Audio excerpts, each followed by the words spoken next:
Okay, welcome to PCOS for Dummies.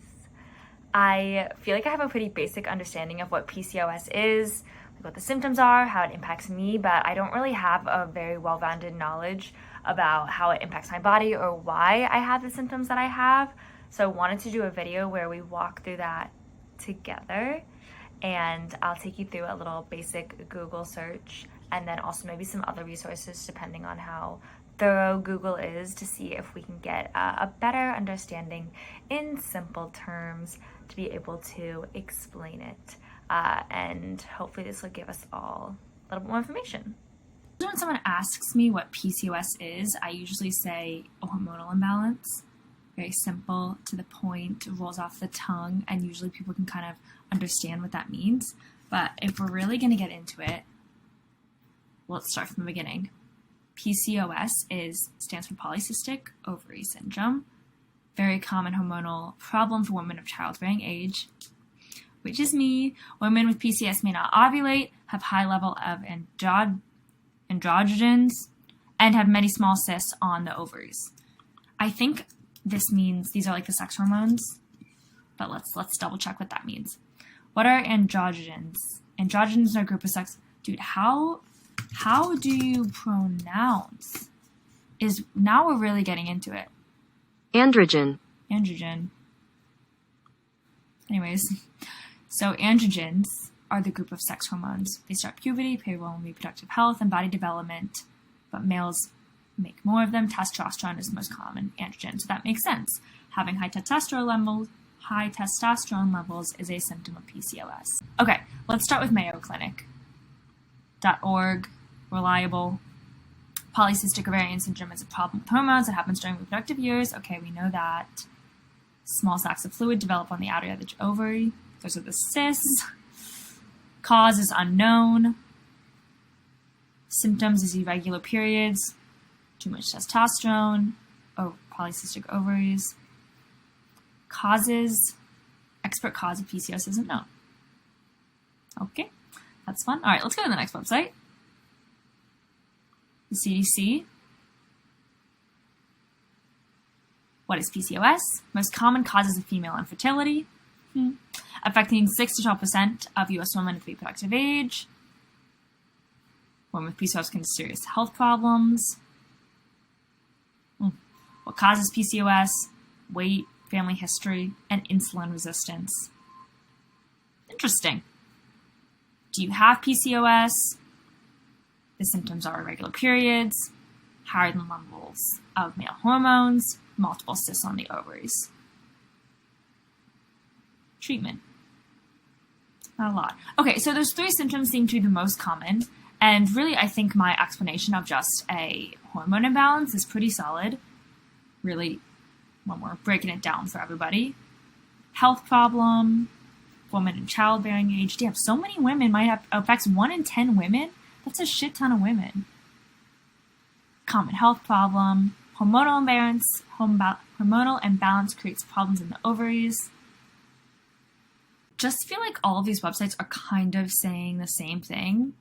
Like, are these SEO articles that are just regurgitating the same information? We might have to go to another source here. Okay, I'm going to another source. I read this book a little bit ago called Hormone Intelligence by Dr. Avia Ram.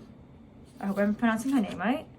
And I found this book really helpful and really easy to digest. I feel like Google was just a little bit, I don't know, like everything was kind of the same, and I still, like, I know now it's called polycystic ovarian syndrome or ovary syndrome, and there's like those 3 main symptoms that come with it, but I feel like from what I remember, this book had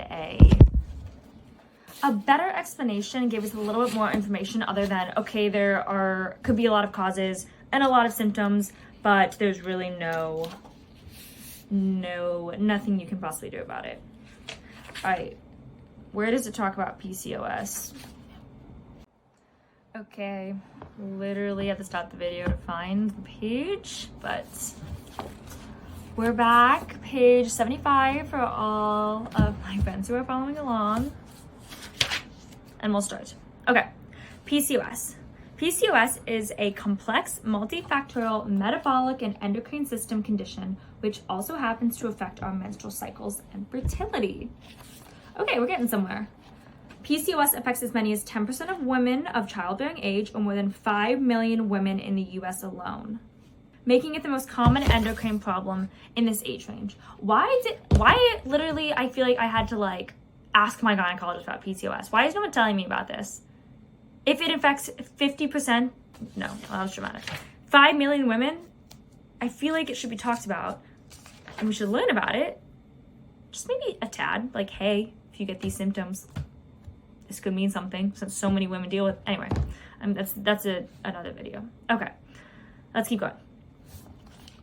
In PCOS, insulin triggers the ovaries to secrete while inhibiting SHBG production, leading to the increased circulating testosterone that causes frustrating symptoms. Okay, let's unpack that sentence. That was a lot. In PCOS, insulin triggers the ovaries to secrete. Okay? And it says to go to page 106 for more information, so I'm going to do that. And in case anyone is wondering what insulin is, it is a hormone that helps the body turn sugar into energy. It's all right. Let's Google that. The hormone insulin helps control the amount of sugar in the blood. Okay. All right, that's pretty good.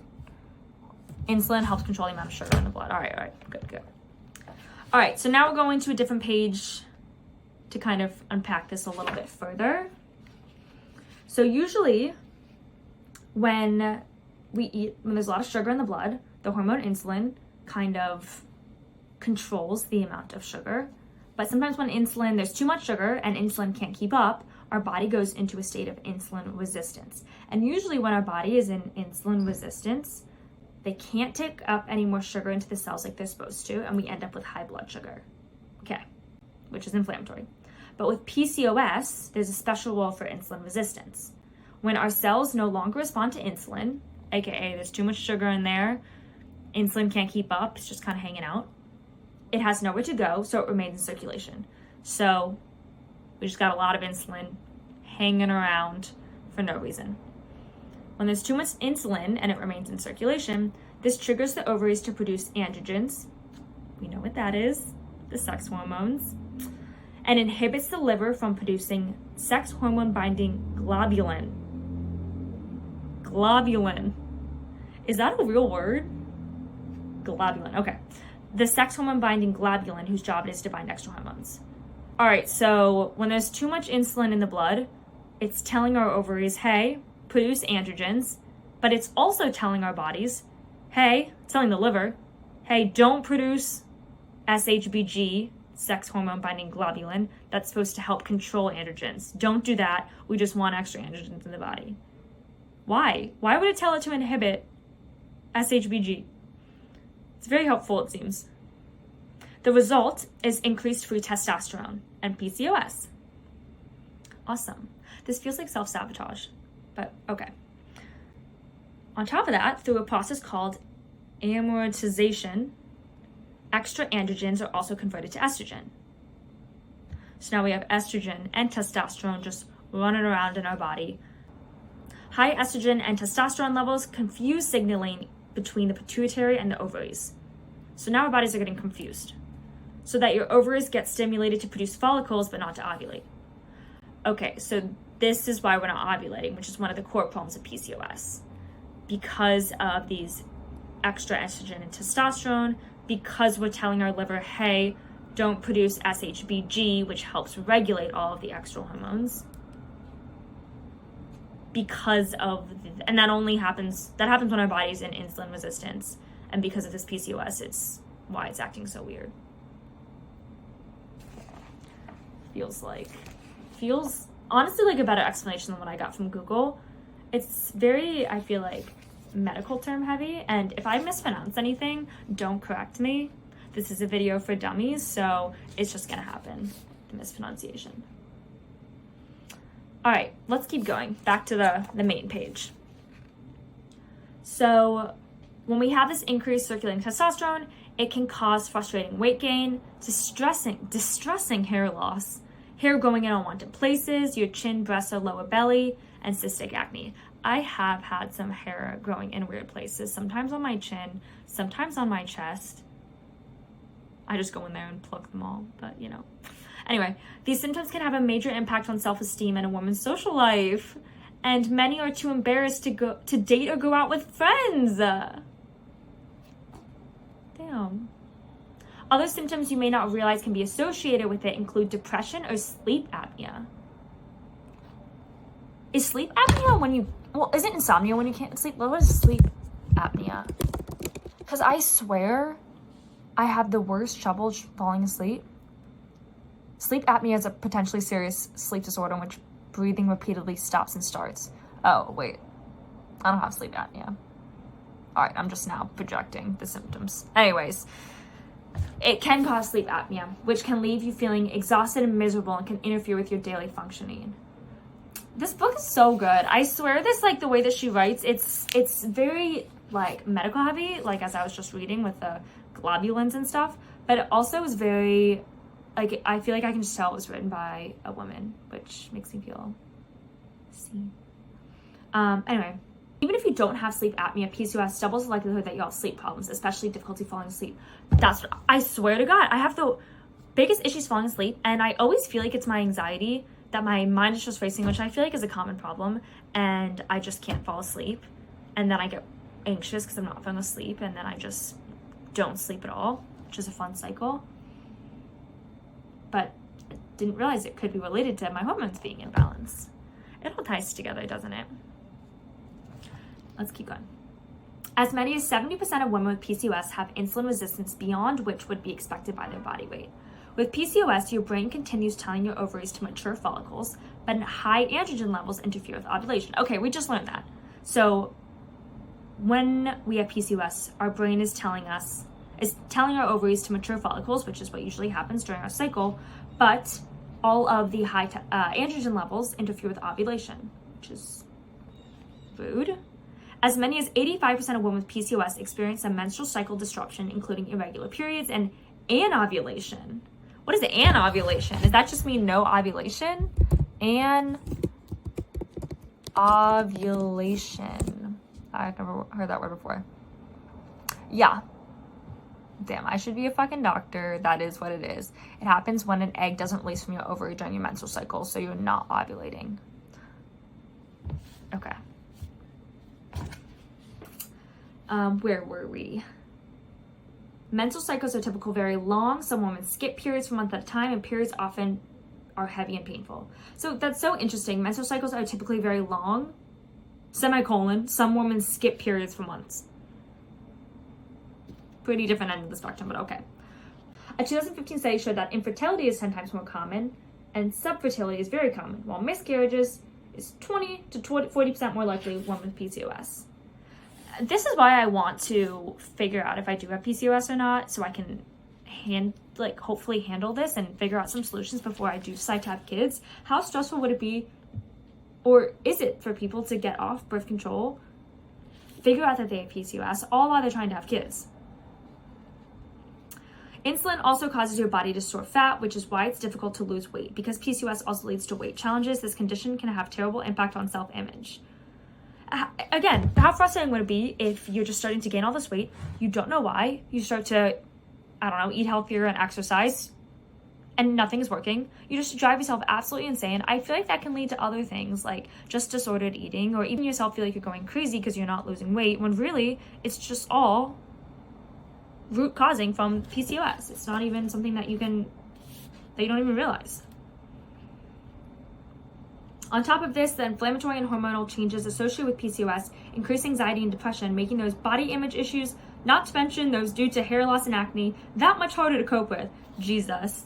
Speaking of weight, PCOS affects women of all sizes. However, the fat shaming that has now been well documented to be present in conventional medical practices may lead to overweight women with PCOS to be subject to advice from their doctor that they should diet and exercise more if they want to lose weight and feel better, whereas thinner women may have PCOS diagnosed, entirely missed, or dismissed. So pervasive is the belief that this is a fat woman's disease. It honestly just sounds like a shit show either way. PCOS is also a recently identified cause of binge eating disorder, a problem affecting millions of women, leading to dramatically difficult relationship with food, unable to control food intake, women blame themselves with weaknesses and poor willpower. This is a lot of fun. And more than I've gotten from Google. Again, this is a really good book. PCOS is also associated with a higher risk of developing subclinical hypothyroidism and elevated thyroid antibodies, and much higher risk of developing other autoimmune conditions, with over half of all women with PCOS developing metabolic syndrome or diabetes by age 40. I swear, I was talking to my endocrinologist though when I had an appointment with her to kind of figure out and get down to the bottom of whether or not I had PCOS. She told me that I could wait to figure this out if I wanted to. But it seems like there are so many risks for me actually waiting, and so many more things that could develop if I just decided to wait to figure it out. Anyway, a host of cholesterol abnormalities are also increased, affecting almost 70% of women with untreated PCOS. Rates of fatty liver disease are increased as a result of all these metabolic problems. Heart attack risk is 4 to 7 times greater. It is a big deal not to be glossed over or treated simply with a pharmaceutical. Getting to the root cause while treating the associated symptoms is critical to long-term health. Okay, she ends it on a positive note though. The great news is that it's a reversible condition and hormone intelligence is designed to help you do exactly that. Okay, wow, that was quite the mouthful. I feel like this book definitely gave us a more well-founded understanding of PCOS and really let us kind of get into the nitty-gritty of what is causing it and why we're not ovulating and what the impacts of kind of letting this go untreated is. This actually, I feel like, really helped me to kind of figure out where I want to go with figuring out really if I have PCOS. But it's just crazy. I feel like there should be more.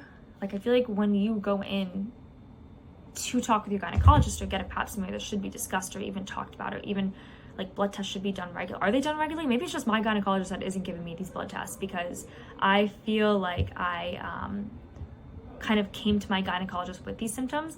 Anyways, I feel like I learned a lot in this video. Lots of sex hormones run around willy-nilly in our bodies when we do have PCOS, which is crazy. But I hope that you also may have gotten some useful information out of this. I am not a doctor, as you can tell, just reading from my girl, Dr. Rome and Mr. Google. If you do think that you have PCOS or think that you have any of the symptoms, definitely talk to a doctor and do not take medical advice from me, please and thank you. Okay, thank you for watching.